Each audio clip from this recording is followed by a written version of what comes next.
এটা আমার চাচার বাসা। আচ্ছা, তাহলে এই বাসায় যদি আমি আসা যাওয়া করি, হ্যাঁ, এটা হলো অনেকে বিভিন্ন রকম সন্দেহজনক ভাবে নেয়। আচ্ছা, তো বিষয়টা যখন ওনার হাজবেন্ড মানে আমার ভাইয়ের যখন সন্দেহ জাগে, তখন উনি বিভিন্ন রকম কোনো কথাবার্তা বলে।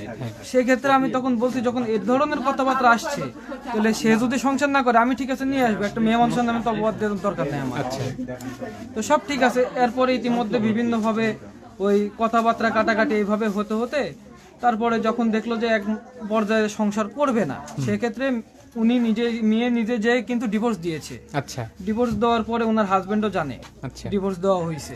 তো ডিভোর্স দেওয়ার পরে ওনার হাজবেন্ড আসছে, আমাদের বাসায় গেছে, সবাই একটা মীমাংসার মধ্যে বসার পরে ওনার হাজবেন্ড রিকোয়েস্ট করছে ডিভোর্সটা যেন তুলে নেয়, আচ্ছা, আমি ঠিকভাবে সংসার করবে। আচ্ছা, তো ডিভোর্স তুলে কিছু শর্ত মোতাবেক ডিভোর্স তোলার পরে উনি আবার এই বাসায় আসছে, ওনার হাজবেন্ড নিয়ে সংসার করতেছে। আচ্ছা, তো ডিভোর্সে এমনভাবেই তোলার সময় একটা করা ছিল যে এরপরে যদি কোনো সমস্যা হয় সেক্ষেত্রে উনি কিন্তু ডিভোর্স দিতে আবার বাধ্য হবে। আচ্ছা, তো এটাই এখন ঘটনা হচ্ছে, আমরা সবাই সেভাবেই চলাফেরা করতেছিলাম। এখন আমি আসছি, আমাদেরকে এলাকার কোনো মানুষ ধরেনি, কেউ কোনো খারাপ বা অন্য কোনো অবস্থায় কিন্তু দেখে নাই। আচ্ছা, আমার একটা ফোন ছিল, আমি ফোনটা নিতে আসছি নিছি।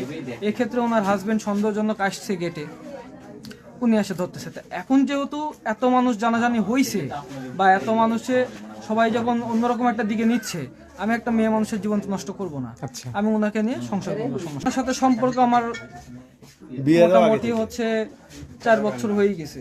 4 বছর, 4 বছর সম্পর্ক বিয়ের আগে থেকেই? বিয়ের আগে থেকে। তখন কি জানাজানি হয়েছিল না যে সম্পর্ক আছে? না, তখন জানাজানি ছিল না।